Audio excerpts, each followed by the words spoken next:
Hello, everybody. Welcome to the Building Recovery Capital third hour. A couple of things for housekeeping. This webinar is recording, and because it's a webinar, the recording is HIPAA compliant and does not record anyone's names. Group members cannot be seen or heard during the third hour. So I encourage you to use the Q&A button at the bottom of the screen. No one will see the questions unless I type an answer, and I will be sure not to do that. So please ask questions or make comments throughout the presentation and know that I'll answer questions at the end. And my friend, Amy DiPietro, I practiced that, I promise. Amy DiPietro. We did practice that. You nailed it like 5 times. I'm so sorry. Listen, I've been called much worse. Thank God for that. Well, she's the Kolmac patient advocate and the alumni coordinator. She's going to moderate for us to ensure that I don't miss anything. So thank you very much, Amy. Glad to be here. Good. All right, and that's it for the housekeeping stuff. So I'm excited to be here with you all. My name is Joanna Dolan. I'm a Kolmac third hour clinician, a professional life coach, and I specialize in recovery. And today we're going to talk about stages of change as a map to take us from addiction to recovery. So what we're going to talk about today specifically is the stages of change model. We're going to break down the 5 stages of change. We're going to talk about the benefits of navigating the stages of change, how to make some changes, and then we're going to have the Q&A. So the stages of change model was developed in 1982 by Drs. Prochaska and DiClemente. It is one of the most influential models in substance use disorder treatment in the last 30 years. In fact, the model has been widely used to understand change in many different settings. And the stages of change model was developed for and with people with addiction. In other words, the stages of change model is for us, and it's about us, and it's by us.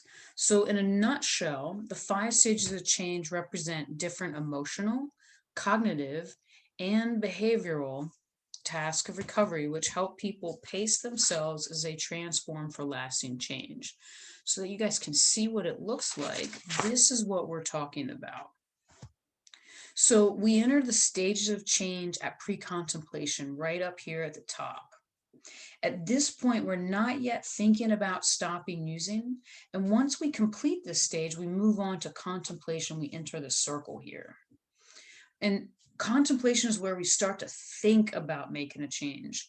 So next, we move into the preparation stage where we get ready to make a change.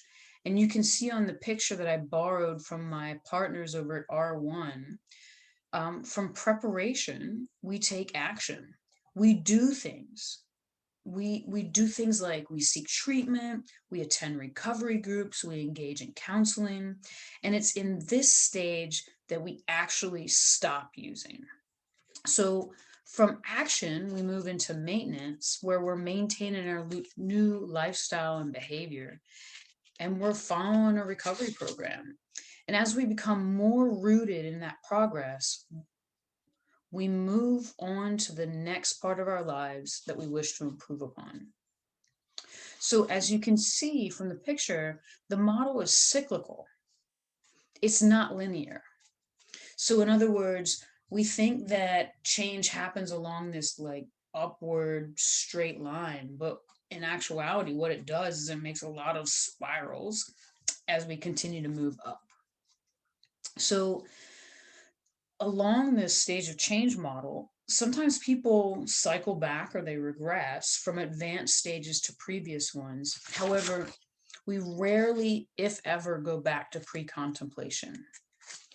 In other words, like once you know, you know. So if a person relapses, they can exit and they can re-enter the stages of change at any point along the model. So before we go much further, I want to give us some common definitions for a framework to build on. So the first thing that we need to do is we need to define recovery. So SAMHSA defines recovery as a process of change through which individuals improve their health and wellness, live a self-directed life, and strive to reach their full potential. This definition is what the stages of change model is built on. Now, regression is when a person moves backwards in the change process. And regression doesn't have to involve substance abuse. Sometimes it's just a return to thinking or acting in ways that don't promote recovery. So if you've ever heard the term dry drunk, this is actually what they're talking about. They're talking about this regression where we move backwards. And these brief returns to old behavior represent problems to overcome in a recovery action plan or in a continuing care plan. And this last definition that's here on the screen is relapse. So Dr. DiClemente defines relapse as when a person gives up on the change process. Or as he would say, relapse isn't really a part of recovery. It's more of a signal that we've got some things to continue to work on. So as the model demonstrates, there's still hope for recovery as long as there's breath in our body. So a person who relapses or experiences regression, I encourage you to think of it not as a failure, but rather as a learning opportunity on your way to lifelong recovery. Knowing that at any point, anybody is subject to regression or to relapse for that matter. So let's go ahead and start to break down the stages. So at the very beginning, we start here in pre-contemplation. And in pre-contemplation, we may be aware that we have a problem. We have no intention to change our use. We may lack confidence to change due to previous failed attempts. And this is actually called learned helplessness. We may view our use as having more positive than negative benefits. So we're in this decisional balance. You can kind of think of it as a seesaw. And when the positive benefits of quitting start to outweigh the negative benefits of quitting, then we'll have successfully gotten through this stage. Another signifier here is that we may believe that our behavior is under control. So this pattern of thinking that comes about from pre-contemplation creates some common characteristics. And those characteristics are: we may be defensive, we may be resistant to suggestion, we might have ambivalence about seeking or engaging in treatment, we might avoid examining or talking about the issue, and we may feel pressured or mandated to seek treatment. So the presence of these negative characteristics shed light on the tasks that we need to complete in this stage. So the first thing we need to do is we need to acknowledge the problem. And we need to recognize the harm that's caused by our use. And we must allow ourselves to feel the impact of our addiction. So accomplishing these three things will enable us to gradually build confidence that we can change. And that's what moves us into the contemplation stage. So in contemplation, we're spending a lot of time thinking about the problem. And some common characteristics of this stage is that we're trying to figure out what's wrong with us. We're distressed about our behavior. We want to control our behavior. We just can't figure out how. We start to think about making change. And despite having started to consider the pros and cons of making a change, we just haven't started to turn that corner yet. So before we move on to this task, to the next stage, we're going to have to complete a few tasks here as well. So we're going to need to resolve our ambivalence about using or not using, right? Like we're going to have to get off the fence. And we're going to need to start to take some steps towards changing. This is where we need to decide to act, and we need to commit to taking the next right indicated step. And that decision and that commitment takes us to the next step, right? So it takes us straight to preparation. And when we're here in the preparation stage, we really do have an intention to change. We are ready and we're committed to change both our attitudes and our behavior. We're right there on the verge of taking action. So we haven't quite moved yet. And we're engaged in the change process. We're engaged in the treatment process. We're prepared to make some firm commitments, as in, yes, this is really what I'm doing right now. And we're reinforcing our decision to change by completing a few tasks. So the task that we're working on completing in the preparation stage is that we're setting and prioritizing some recovery goals. And, a recovery goal can be something as simple as I just want to stop feeling sick and tired, all the way to I want to achieve a month of recovery, a month of sustained abstinence, or I want to start getting my life back, right?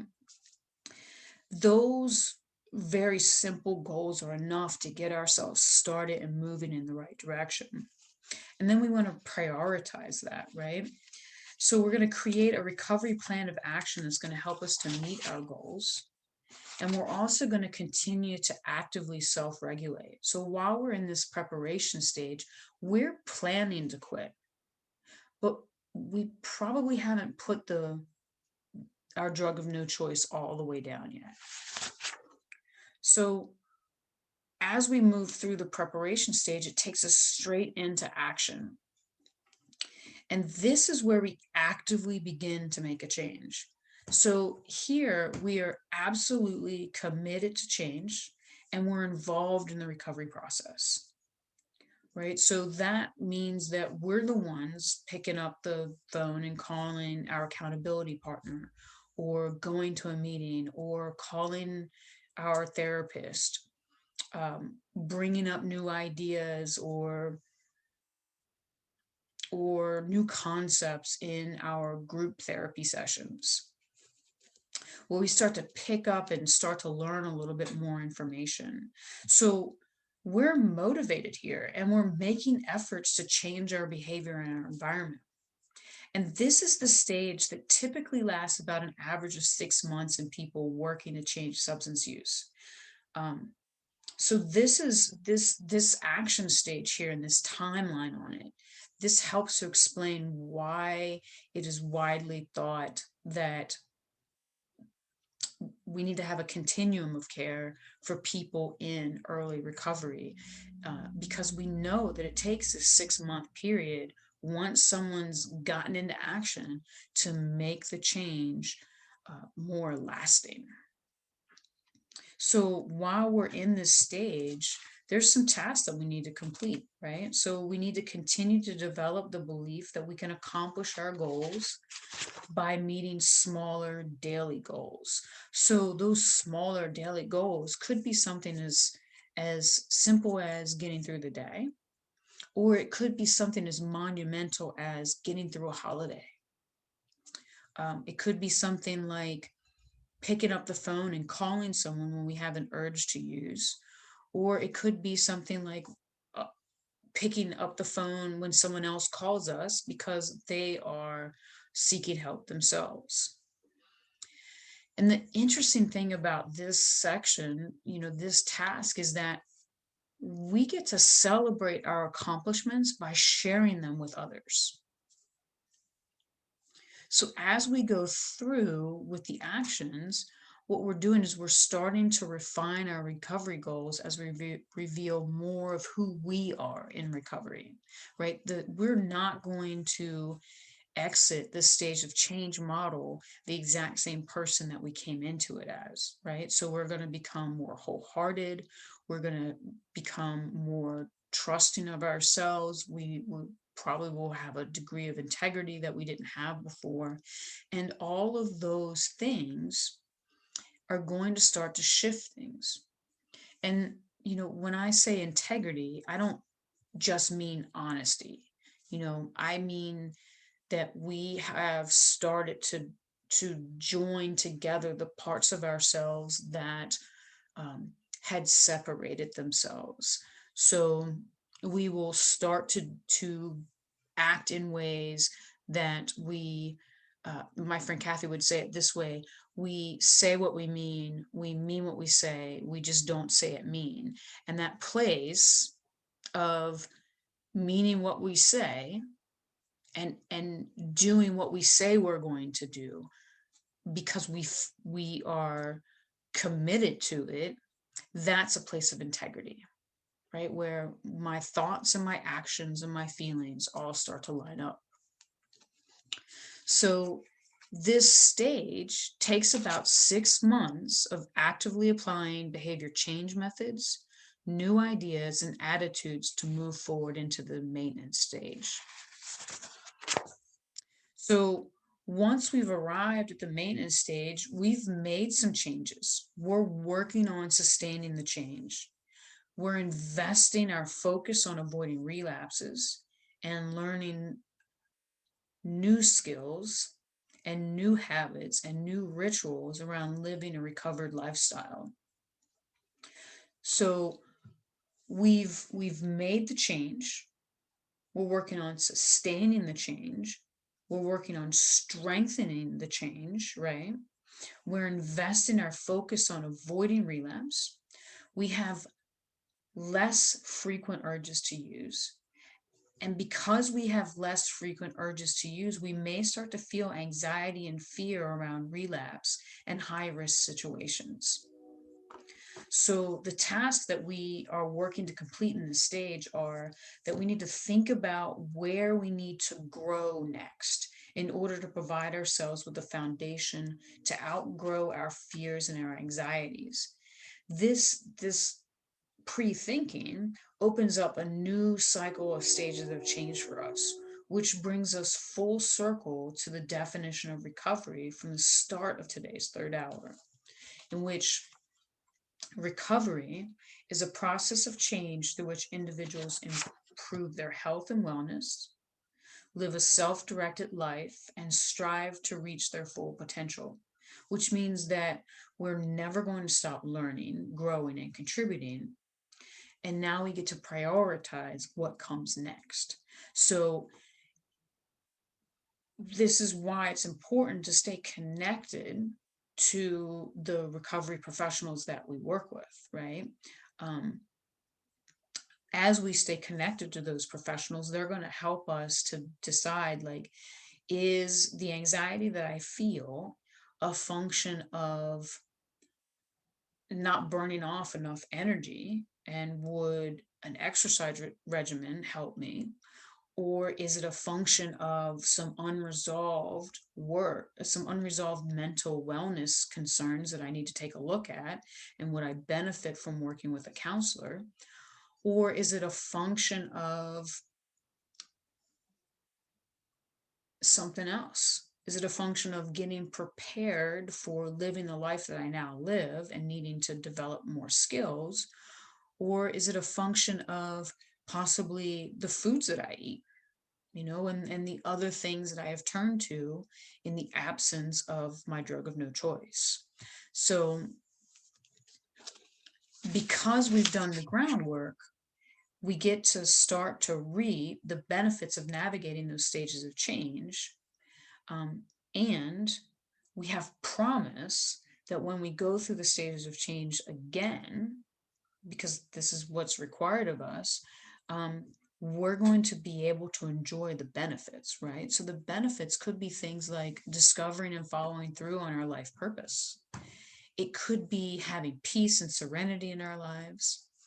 It could be a dramatic reduction in worry. Some of the benefits are acceptance, right? Like acceptance of the situations, acceptance of the people around us, acceptance of ourselves, acceptance of our past. It could be an increased trust in ourselves, as well as other people's trusting us more. It could be confidence balanced with humility. In other words, we're right sized. We think of ourselves neither as too little or too much. And we are starting to feel gratitude. And as we feel gratitude, we practice, possibly through a gratitude practice, such as a gratitude journal, or sharing with others things that we are excited about and happy about in our lives. And we're experiencing celebration in our lives. So some of the ways that you can make some changes are by learning to focus on what's strong instead of what's wrong.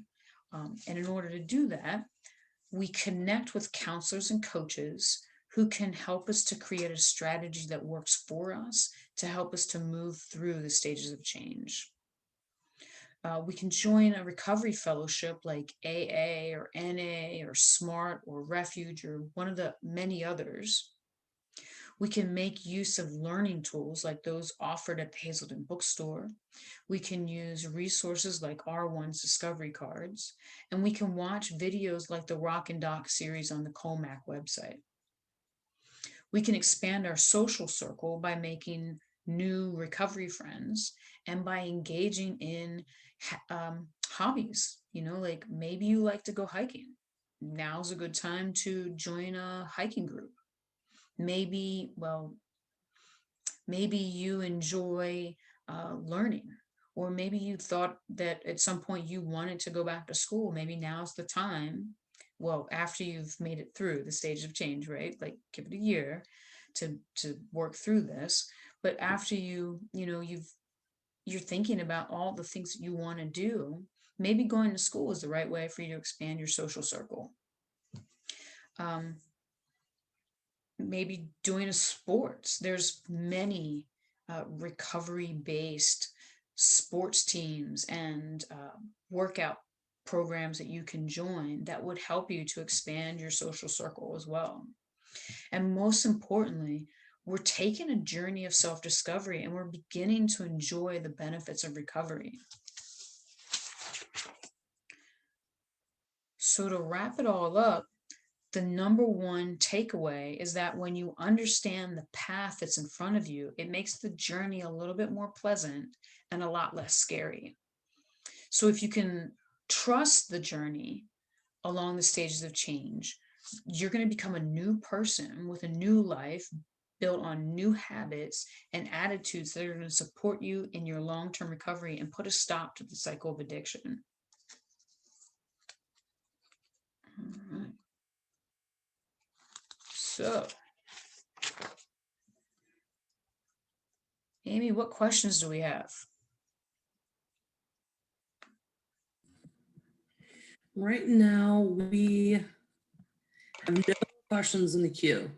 So take a few minutes, guys, kind of process a little bit about the material we've gone over. And I'd encourage you to throw some questions out related to recovery at all, but specifically what Joanne has covered today.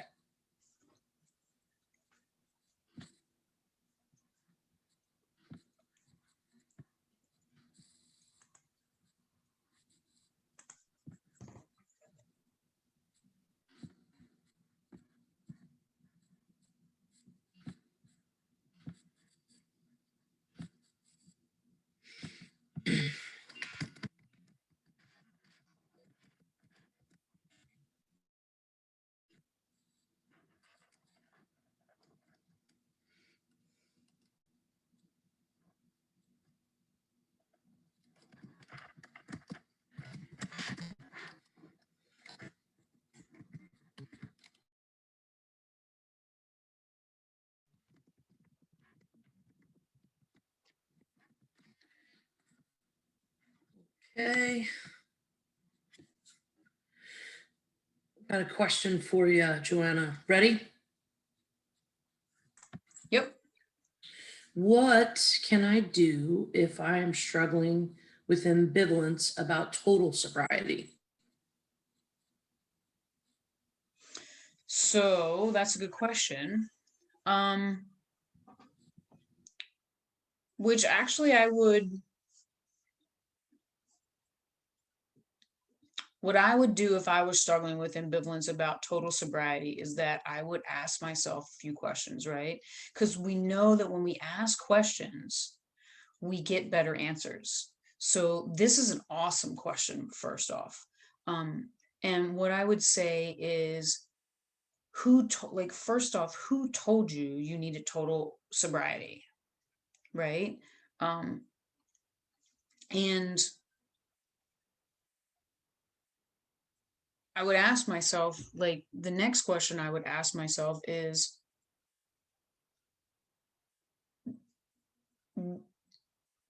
what do I gain from total sobriety? And what do I lose from total sobriety? Right? I would also start to look at who are some role models that I have in recovery and ask myself, what do they do? And how much do they enjoy their life? And how did they get there? And am I willing to do the things that they've done in order to get what they have? Does that answer the question?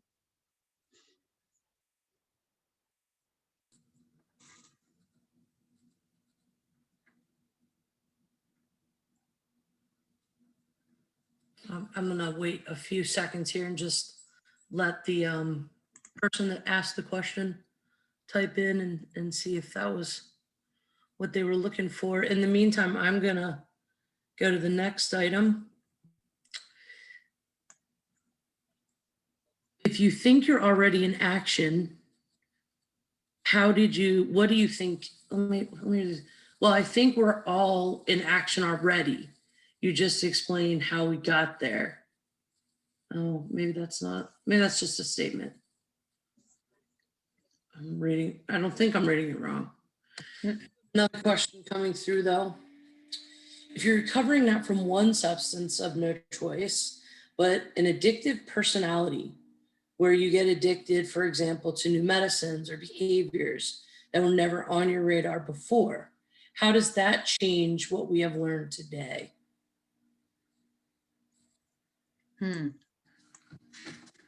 What if you're recovering not from one substance of no choice, but an addictive personality where you get addicted to, for example, to new medicines or behaviors that were never on your radar before? Oh, well, you know what? Actually, that's a great question. So, oh,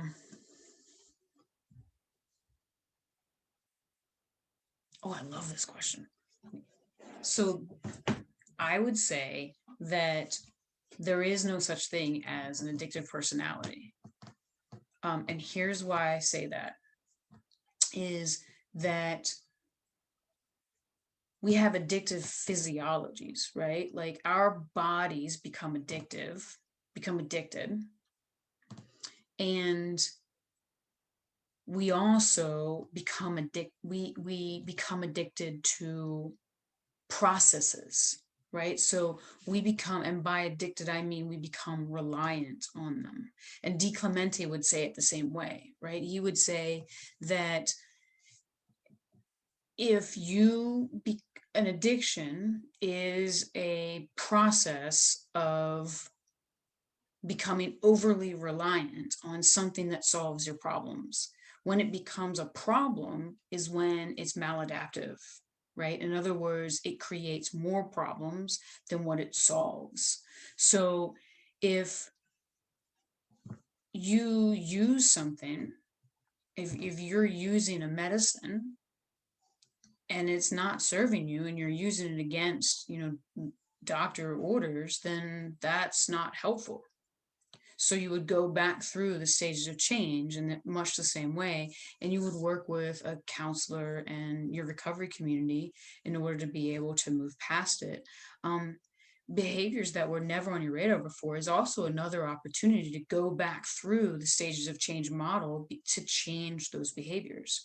The interesting thing about the stages of change model is that it shows how we develop addictions in the exact same way that we develop recovery, if that makes any sense. So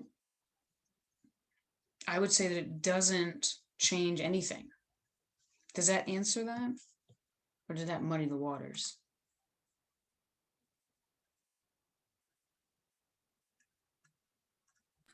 Yes, thank you very much. Um, I have another question.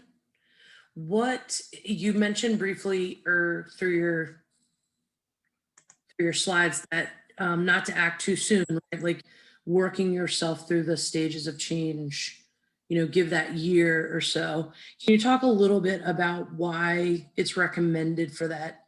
You hear about that year piece, like the not making big decisions in that first year of sobriety. Yeah, absolutely. So part of the reason is that we know that it takes, you got to give time, right? This is a new habit. Recovery is a new habit. Not using is a new habit. And it goes back to the question that was asked before. What if you discover that you become addicted to a new behavior after you've put down your drug of no choice? And part of the reason could be that that new behavior that you've become addicted to is now a crutch. And that crutch is something that you're going to have to be removed from in order to make forward progress at some point in your life. So, what you do now in the first year of your recovery to build healthy habits, to create healthy attitudes, and make better choices um, can dictate what happens 2 years, 5 years, 10 years, 20 years down the road. And what you'll find, if you talk to people at those stages, right, is that at some point they all had to come back and resolve something that they had picked up in early recovery, like a new relationship or switching and making a geographical, uh, move, or switching to a different profession or something like that too early in the process of healing from their addiction, that they find out later on really doesn't serve them, and so they're going to have to go through this stage of change in order to resolve that. Did that make sense?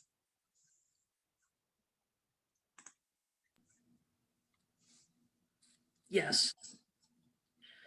Same person, I think, kind of piggybacking on to that. The maintenance piece of the stages of change. How does it usually break down? Like, is there a standard for how long people stay in these various phases? And once you reach maintenance, I guess it, like, all being in the actual word maintenance, like, can you talk to like the varying degrees to which the lengths, I guess, which people go to maintain just that, the maintenance? So two parts, right? Um, how long do people usually stay in the given changes? And then once you reach maintenance, in your experience, even, how hard is that, like, to really maintain? That's a good question. Okay, so I'm going to flip this back, right? So if you look at the stages of change, we can stay in any of these stages for an extended period of time, or we can move through them very quickly. A lot of it depends on our motivation and also the people that we have walking with us, right? So if we are hanging out here in pre-contemplation, right, and we're like, I think maybe the alcohol and the cocaine is the problem, but I'm not 100% sure because I'm actually hanging out with people that I would never hang out with normally. Um, as that's just an example, right? So when we have that thought, if our first thought is, well, I'm going to get rid of the people that I'm hanging out with, so we stop hanging out with those people, we still continue drinking and using, then, we move on to the next thing. Problems may get cleared up a little bit, and we find ourselves in short order back to similar problems, but we're no longer with this group of friends, right? So now we have to take a look at the drugs and the alcohol, or yeah, the drugs and the alcohol, right? So that forces us into contemplation, right? On the other hand, let's say that we don't make any changes and we just hang out in the spot that we're hanging out in, right? And we know that people do this. I mean, think about it. Like, we know people, we all know someone who stayed in a job way too long, or a relationship way too long, just because it's comfortable, and there's no benefit for changing, or there's this ambivalence, like, it doesn't really matter, I'm just going to stay where I'm at until life gets really bad. And then a medical emergency or a DUI or something like that creates a situation where we're forced to look at it, right? So we can stay in this stage of change until either something changes internally or something changes externally. And it goes along the same way with each one of these different changes, each one of these stages, right? So contemplation, we can stay here for a really long time. I mean, people with substance use disorder, part of part of it is part of the symptoms is not being able to recognize reality for what it is, right? So we may contemplate making a change and we're like, well, I might save money if I wasn't using so much. But then, I can rationalize that away by saying something like, well, if I wasn't, drinking in public and I wasn't, giving everybody else my drugs, I could save a little bit of money too, right? So there's this constant back and forth, which is why we need to expand who, not only the questions that we ask ourselves and the scenarios that we ask ourselves through, but also who walks with us, which is why having counselors and coaches and other people in recovery, people who've walked the path, um, to walk with us can help us to get out of our own um, mental limitations, right? So the the more we move around this stages of change cycle, the easier it becomes, because we start to pick up more and more people who are focused on recovery, and we also start to remove more and more of our mental barriers to recovery. um, so there's that part. So the second part of the question was, how easy is it to stay in maintenance? So my experience, I'm a person in long-term recovery also, and my experience of maintenance is that um, it is an everyday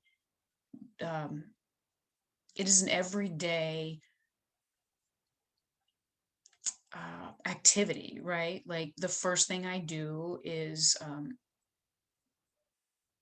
I set my theme for the days, right? And I'm like, well, today I'm going to stay sober. You know, I've been in recovery now for 23 years, since 97. And I still, you know, write as on my gratitude some days is like, I'm really grateful I stayed sober, because I have to remind myself on a regular basis that I am who I am and I have what I have and I get to do what I do because I have recovery. And when I put things in front of my recovery, that's when I experience anxiety. That's when I experience depression. That's when I experience high levels of fear, because I can feel my own foundation starting to shake, right? But don't, if I continue to put my recovery first, and then I work to improve my recovery, then I've found over the years that I have a firm bedrock, and that it has become almost like a bank account where I continue to make deposits into it every day.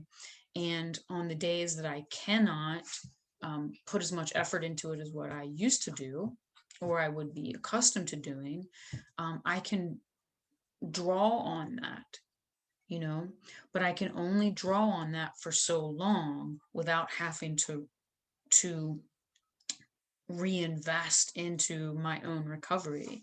And so doing things that promote a recovery lifestyle, things like proper exercise and nutrition and talking to people and studying and learning about recovery and continuing to put those things into action, those just become a daily part of my life, which make it easier to be in this really rooted, really grounded maintenance place.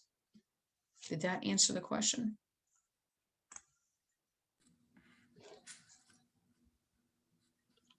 Yes. And I believe we just have one final question. How can we best change forced recovery, like a serious health problem, a near-death experience, or a DUI, into a lasting recovery if we hadn't planned on getting sober to begin with? Ooh, that's a great question. That's a really great question. So, if you hadn't planned on getting sober to begin with, and you're asking that question, I would suggest that you're in contemplation. And if you're in contemplation, I would ask myself, why do I want to be in recovery? What are the benefits to being in recovery for me? You know, like, is there something that I want to do with my life?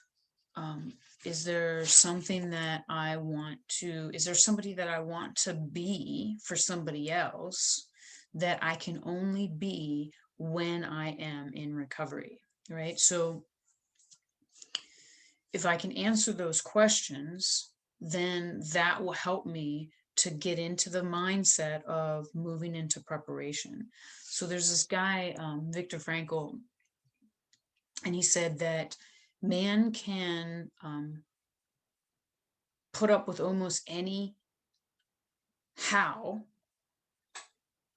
in any bad circumstance if he has a good enough reason why, right? And those whys are always rooted in one or two things. Either we have something that only we can give to the world, right? So we have a reason to live and to continue to put into the world, or we have a person or a group of people that depend on us, right? And we all have those. But and if we can remind ourselves of that, then that will help us to move into to make that transition from contemplation to preparation, because the hope is that you'll be able to really grasp onto why it matters to you that you are here and you are able to be a part of life. Does that answer that question? That was a good question, by the way. Love that one.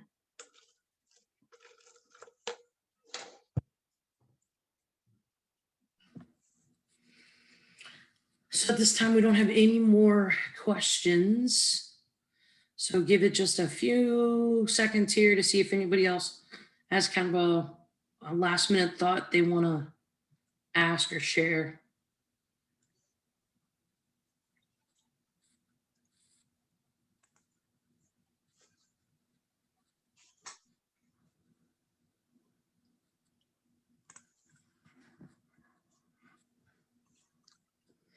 Got a bunch of thank yous. So I would, that's probably it on the questions. Awesome. Oh, hold on. Sorry. Last minute hook shot. How can I break a negative cycle?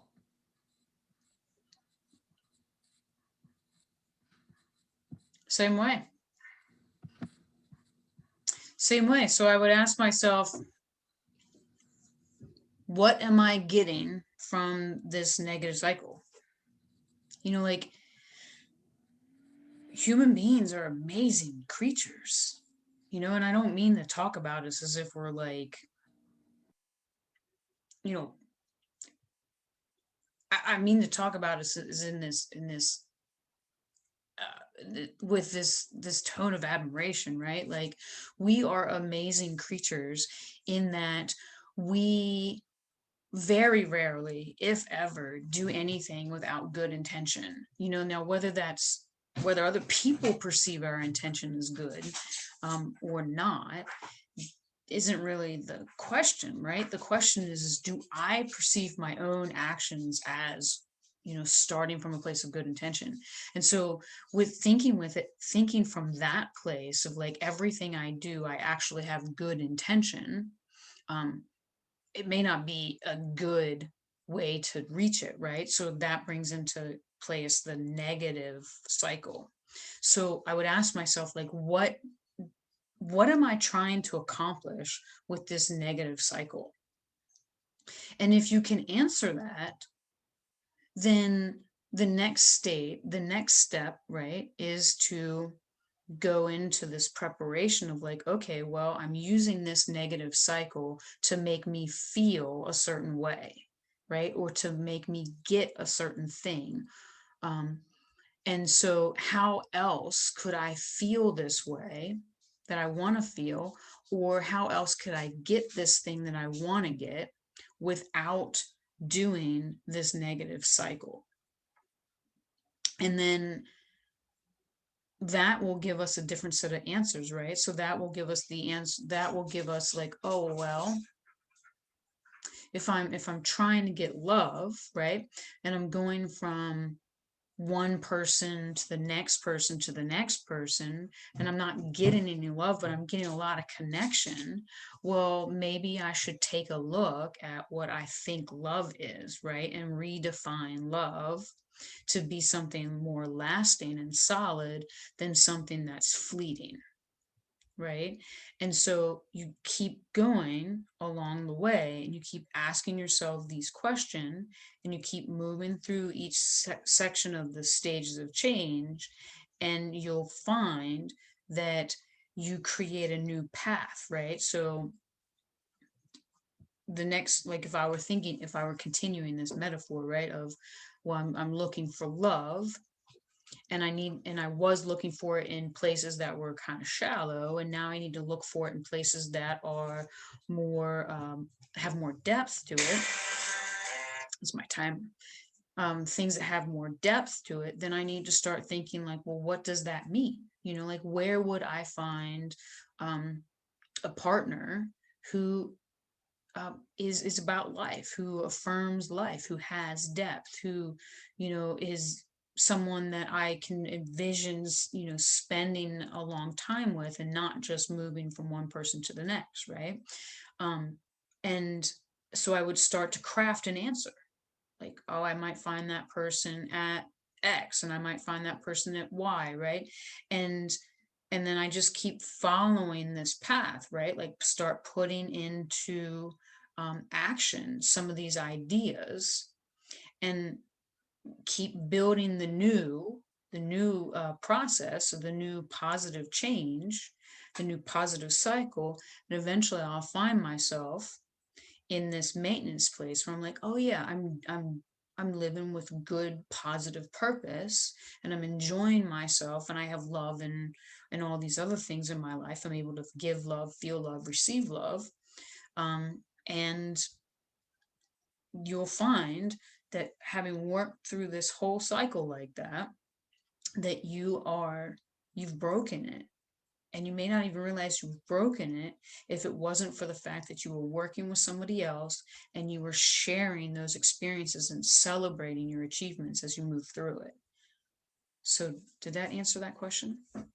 Again, it would go back to stages of change.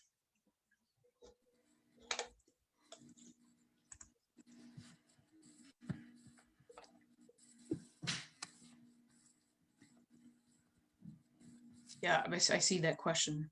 So I see a question here that says, I guess that's why it's a circular graph. Action can come before contemplation. Yes. Yeah.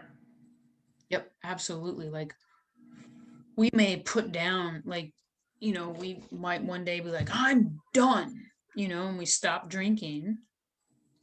and we stop doing it, and we don't have any of the skills that we need in order to stay stopped. So if something really bad happens, we go back to what we know to make ourselves feel better. And we have to go back, and we have to, build foundation. So yes, that's why it would be a circular graph. Because when we find ourselves in that position, we're going to need to be able to come back and, answer the questions that we haven't answered in the past in order to provide ourselves with a sturdier foundation. I love this. The last comment in the Q&A is absolutely killed it. Yay! Thank you very much. You guys killed it. You got some great questions. Yeah, they did. So that's it for questions. However you want to kind of close us out. Thank you so much. Thank you. Well, I just want to say thank you guys for your time tonight, everybody for your time tonight. We're going to see you next week as we continue discussing building recovery capital. And today's video was recorded, so you can come back and watch it at any time. And thank you guys, and have a great night. Thank you so much, Joanna. Thanks, Amy. Have a good night, guys. Be safe. See ya. Be safe.